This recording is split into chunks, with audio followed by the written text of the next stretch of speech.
warmed up, getting started. Welcome. Got to tell you, I had an awesome day. Did you know that today is December 21st?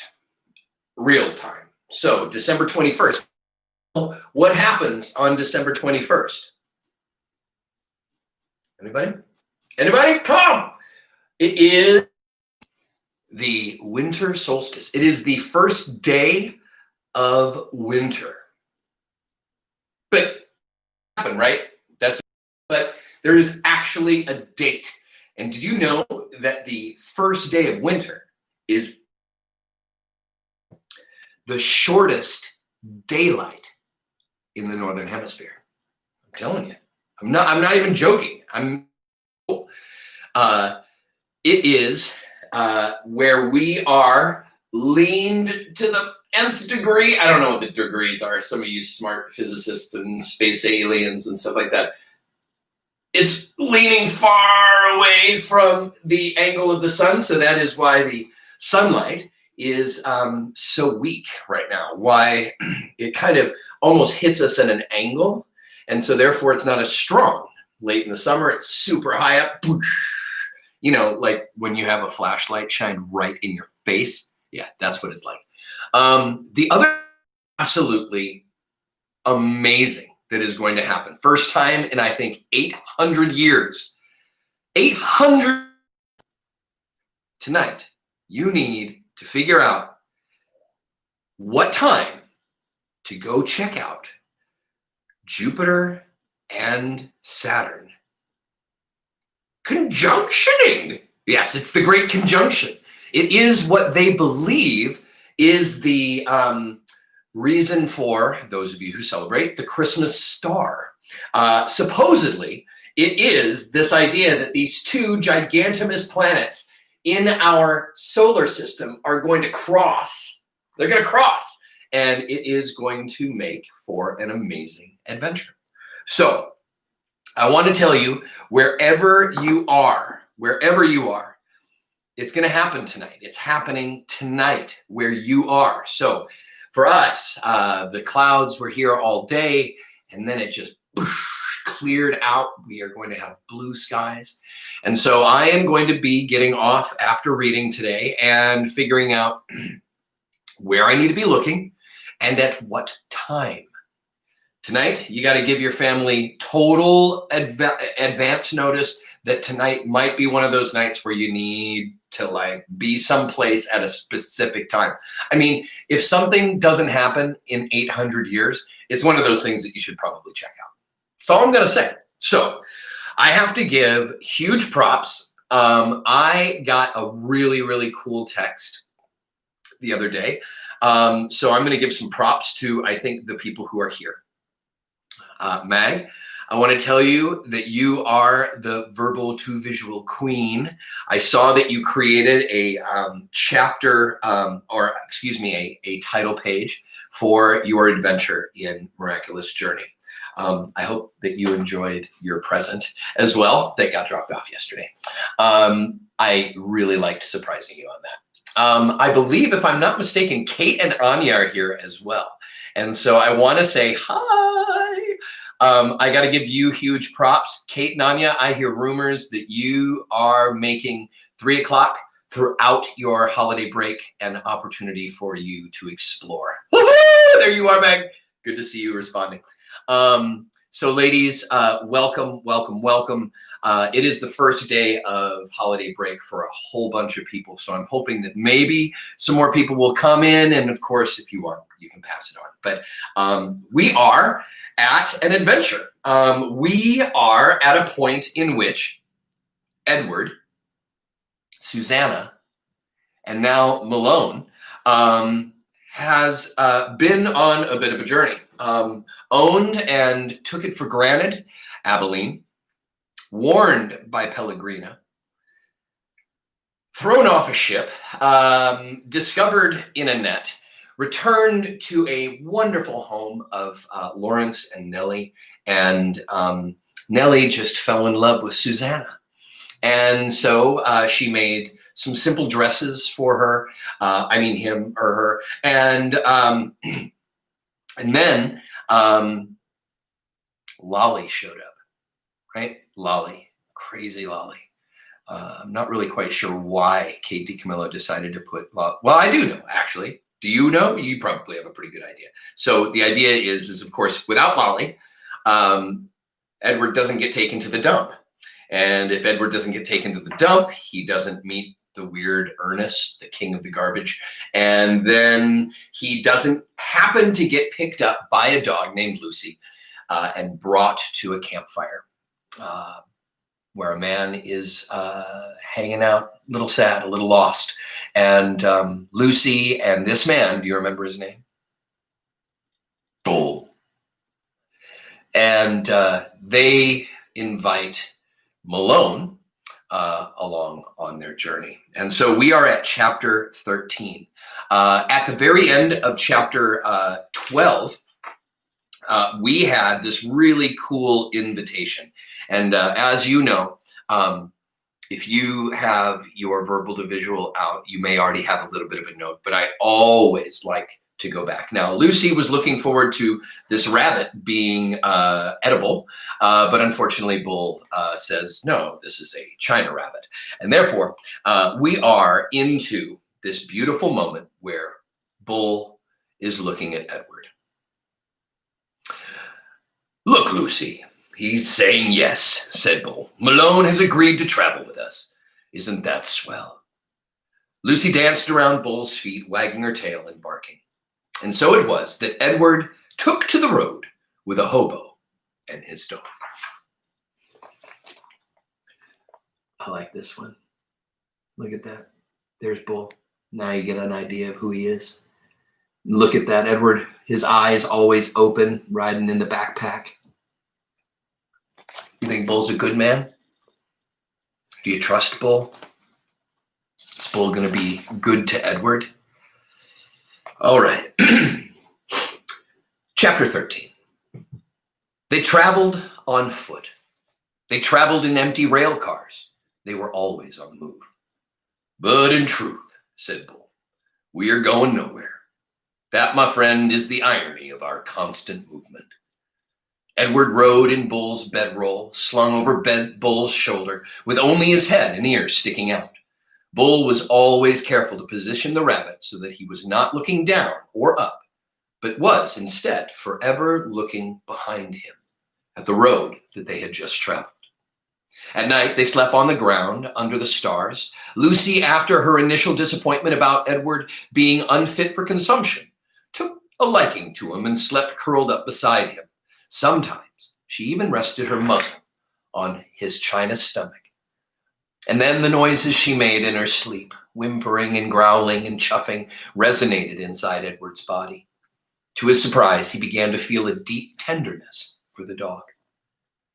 During the night, while Bull and Lucy slept, Edward, with his ever-open eyes, stared up at the constellations. He said their names, and then he said the names of the people who loved him. He started with Abilene, and then went to Nellie and Lawrence, and from there to Bull and Lucy. And then he ended again with Abilene. Abilene, Nellie, Lawrence, Bull, Lucy, Abilene. See, Edward told Pellegrina, I am not like the princess. I know about love. There were times, too, when Bull and Lucy gathered around a campfire with their tramps, There were times, too, when Bull and Lucy gathered around a campfire with other tramps. I'm going to believe that tramps is a synonym for hobo, right? So we're going to be kind of looking at that as other tramps, people who they're traveling around with, and they end up showing up at certain campfires. Bull was a good storyteller and an even better singer. Sing for us, Bull, the men shouted. Oh, I have to show you this. Look at this beautiful picture. And it says down in the bottom, Edward loved it when Bull sang. Look at that. Still in the dress. Look at Lucy. Oh, I love that picture. That's a good one for me. Sing for us, Bull, the men shouted. Bull sat with Lucy leaning against his leg, and Edward balanced on his right knee, and he sang from somewhere deep inside himself. Just as Edward could feel Lucy's whimpers and growls resonate through his body at night, he could also feel the deep, sad sound of Bull's songs moving through him. Edward loved it when Bull sang. Oh, there it is. There's the quote from the picture earlier. And he was grateful to Bull, too, for sensing that a dress was not the right kind of clothing for Edward. "Malone," said Bull one night, "it's not my desire to offend you or to comment negatively on your choice of garb, but I'm forced to tell you that you stick out like a sore thumb in that princess dress. And also, again, with no wish to offend you, the dress has seen better days." Nellie's beautiful dress had not fared well at the dump, or in its subsequent ramblings with Bull and Lucy. It was so torn and dirty and full of holes that it barely resembled a dress anymore. "I have a solution," said Bull, "and I hope that it meets with your approval." He took his own knit stocking cap and cut a big hole in the top of it, and 2 small holes in the side of it, and then he took off Edward's dress. "Look away, Lucy," he said to the dog. "Let's not embarrass Malone by staring at his nakedness." Bull slid the hat over Edward's head and pulled it down and poked his arms through the smaller holes. "There you go," he said to Edward. "Now you just need some pants." The pants Bull made himself, cutting up several red handkerchiefs and sewing them together so that they formed a makeshift covering for Edward's long legs. "Now you have the proper outlaw look," said Bull, standing back to admire his work. "Now you look like a rabbit on the run." The blessing is that I've got my imagination. I'm kind of thinking of what he looks like with red handkerchief pants and this stocking cap that now is his top shirt. And then they were kind enough to give us a little bit of a picture. Look at him. Looks a little bit like a ragamuffin, doesn't he? Little ragamuffinish. It's okay. But look at, he's still on Bull's knee. You see that? I just think that that's really sweet. He's close always to Bull. You notice he's always close to everybody. Oh, I have to take a look. We have some homework that I've been doing, and so I've tried to prep for some of the voices. At first, the others thought that Edward was a great, good joke. "A rabbit," the hobo said, laughing. "Let's chop him up and put him in the stew pot." Or when Bull sat with Edward carefully balanced on his knee, one of them would call out, "Got yourself a little dolly, Bull." Edward, of course, felt a surge of anger at being referred to as a dolly. But Bull never got angry. He simply sat with Edward on his knee and said nothing. Soon the men became accustomed to Edward, and the word of his existence spread. So it was that when Bull and Lucy stepped up to a campfire in another town, another state, another place entirely, the men knew Edward and were glad to see him. "Malone!" they shouted in unison, and Edward felt a warm rush of pleasure at being recognized, at being known. Whatever it was that had begun in Nellie's kitchen, Edward's new and strange ability to sit very still and concentrate the whole of his being on the stories of another became invaluable around the hobo campfires. "Look at Malone," said a man named Jack one evening. "He's listening to every dang word." "Certainly," said Bull. "Of course he is."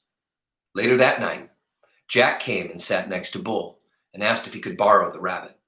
Bull handed Edward over, and Jack sat with Edward upon his knee. He whispered in Edward's ear. "Helen," Jack said, "and Jack Jr. and Taffy. He's the baby. Those are my kids' names. They're all in North Carolina. You ever been to North Carolina? It's a pretty state. That Helen, Jack, Jr., Taffy. You remember their names, okay, Malone?" After this, Bull and Lucy and Edward went. Some tramp would take Edward aside and whisper the names of his children in Edward's ears. Betty, Nancy, William, Jimmy, Eileen, Skipper, Faith. Edward knew what it was like to say over and over again the names of those that you had left behind. He knew what it was like to miss someone. And so he listened. His heart opened wide and then wider still. The rabbit stayed lost with Lucy and Bull for a long, long time. Almost 7 years passed with them. And in that time, Edward became an excellent tramp. Happy to be on the road, restless when he was still. The sound of the wheels on the train tracks became a music that soothed him. He could have ridden the rails forever, but, hear it? Did you hear it? Every time you hear that, something's going to change. We think that maybe this would be the chance, right? He stayed lost with Lucy and Bull for a long time. Almost 7 years passed. And in that time, Edward became an excellent tramp. So he learned something along this way. But then listen to that. He could have ridden the rails forever. But one night, in a railroad yard in Memphis, Tennessee, as Bull and Lucy slept in an empty freight car and Edward kept watch, trouble arrived. A man entered the freight car and shone a flashlight in Bull's face and then kicked him awake. "You bum," he said. "You dirty bum. I'm sick of you guys sleeping everywhere. This ain't no motel." Bull sat up slowly. Lucy started to bark. "Shut up," said the man. He delivered a swift kick to Lucy's side that made her yelp in surprise. All his life, Edward had known what he was. A rabbit made of china, a rabbit with bendable arms and legs and ears. He was bendable, though, only if he was in the hands of another. He could not move himself, and he had never regretted this more deeply than he did that night when he and Bull and Lucy were discovered in the empty rail car. Edward wanted to be able to defend Lucy, but he could do nothing. He could only lie there and wait. "Say something," the man said to Bull. Bull put his hands up in the air. He said, "We're lost." "Lost? Ha! You bet you're lost." And then the man said, "What's this?" He shone the light right on Edward. "That's Malone," said Bull. "What the heck?" said the man. He poked at Edward with the toe of his boot. "Things are out of control. Things are out of hand. Not on my watch. No, sir. Not when I'm in charge." The train suddenly lurched into motion. "No, sir," said the man again. He looked down at Edward. "No free rides for rabbits." He turned and flung open the door of the rail car, and then he turned back, and with one swift kick, he sent Edward sailing out into the darkness. The rabbit flew through the late spring air. From far behind him, he heard Lucy's anguished howl. "Ah!" she cried. Edward landed with a most alarming thump, and then he tumbled and tumbled and tumbled down a long, dirty hill. Do you remember we were talking about the rule of 3? Tumbled and tumbled and tumbled down a long, dirty hill. When he finally stopped moving, he was on his back, staring up at the night sky. The world was silent. He could not hear Lucy. He could not hear the train. Edward looked up at the stars. He started to say the names of the constellations, but then he stopped. "Bull," his heart said. "Lucy." How many times, Edward wondered, would he have to leave without getting the chance to say goodbye? A lone cricket started up a song. Edward listened. Something deep inside him ached. He wished that he could cry. Oh my gosh, this is amazing. Okay, so he is alone again. And I want you to have some concept as to what you think this crow is going to be about. It's going to be an amazing one. In the morning, the sun rose and the cricket song gave way to bird song, and an old woman came walking down the dirt road and tripped right over Edward. She said. She pushed at Edward with her fishing pole. "Looks like a rabbit," she said. She put down her basket and bent and stared at Edward. "Only he ain't real." She stood back up. She said again. She rubbed her back. "What I say is, there's a use for everything, and everything has its use. That's what I say." Edward didn't care what she said. The terrible ache he had felt the night before had gone away and had been replaced with a different feeling. hollowness and despair. Pick me up or don't pick me up, the rabbit thought. It makes no difference. Feeling? You ever feel like you just aren't able to be there anymore? Daniel Blaze, did you? Gosh, DB! It's good to see you, buddy. Sorry. You ever feel like you've done everything you can, everything in you to try to make something good? And no matter what, you just keep not getting it, right? And he's hopeless again. He's despairing. He's empty. He's hollow. He's feeling left behind. He's feeling like he just can't say. He never knows when that time's going to be there, right? And so it says, pick me up or don't pick me up, the rabbit thought. It makes no difference to me. The old lady picked him up. She bent him double and put him in her basket, which smelled of weeds and fish. And then she kept walking, swinging the basket and singing. Nobody knows the trouble I seen. Edward, in spite of himself, listened. I've seen troubles too, he thought. You bet I have. And apparently they aren't over yet. Edward was right. His troubles were not over. The old woman found a use for him. She hung him from a pole in her vegetable garden. She nailed his ears to the wooden pole and spread his arms out as if he were flying and attached his paws to the pieces of wire around them. In addition to Edward's pie tins, in addition to Edward, pie tins hung from, they clinked and clanked and shone in the morning sun. Ain't a doubt in my mind that you could scare them off. Scare who off? Edward wondered. Birds, he soon discovered. Crows. They came flying at him, screeching, wheeling over his head, diving at his ears. Go on, Clyde, said the woman. She clapped her hands. You gotta act ferocious. Clyde? Edward felt a weariness so intense wash over him that he thought he might actually be able to sigh aloud. Would the world never tire of calling him by the wrong name? The old woman clapped her hands again. Get to work, Claude, she said. Scare them birds off. And then she walked away from him, out of the garden and toward her small house. The birds were insistent. They flew around his head. They tugged at the loose threads in his sweater. One large crow in particular would not leave the rabbit alone. He perched on the pole and screamed a dark message in Edward's left ear. Caw, caw, caw, without ceasing.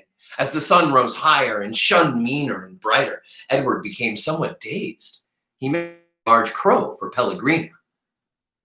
Go ahead, he thought. Turn me into a warthog if you want. I don't care. I am done with caring. Caw, caw, said the Pellegrina crow. Finally, the sun set and the bird flew away. Edward hung by his ears and looked up at the night sky. He saw the first time in his life. He looked at them and felt no comfort. Instead, he felt mocked. Check this. Now that is not where you want to be. It's a beautiful night, but man, ears pinned to the pole, crosswise has clanking sounds, and he is now a scarecrow.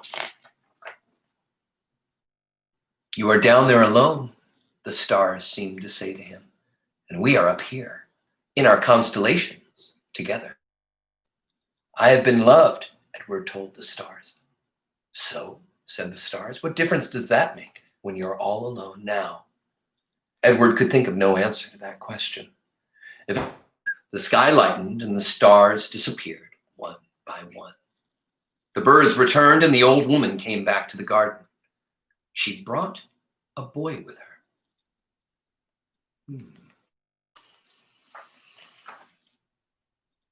Yeah, I think one more. Right? Right? You want that one? All right.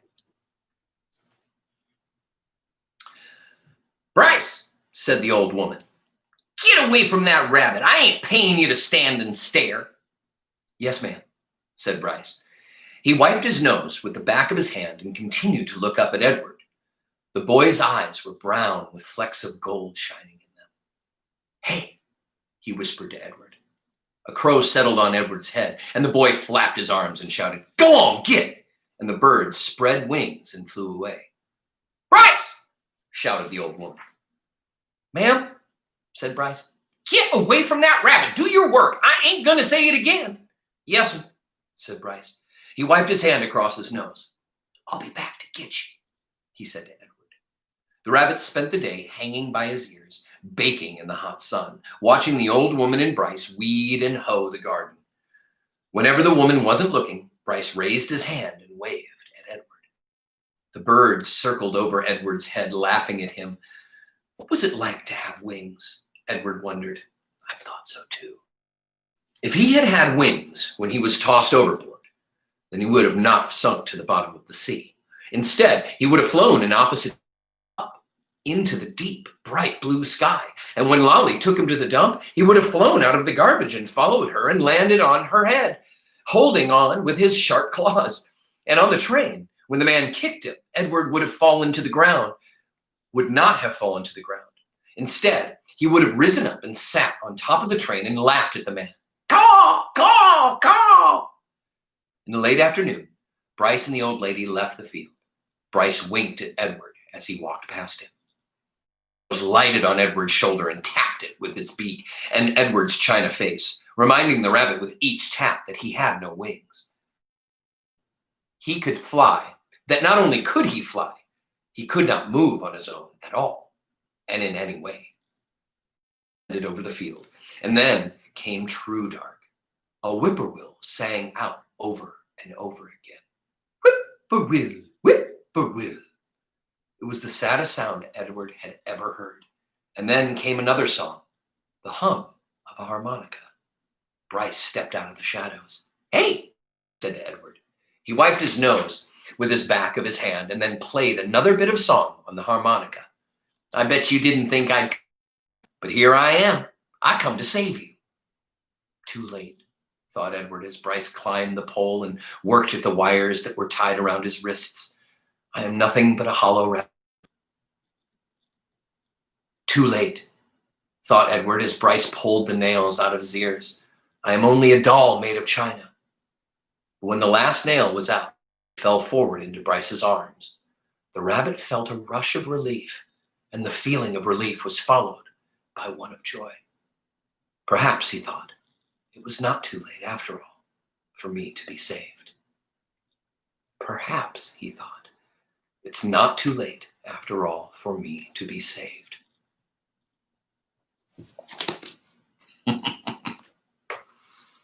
Chapter 16. Sorry, I had to read an extra one. We've lost Bull and Lucy. Edward felt hopeless.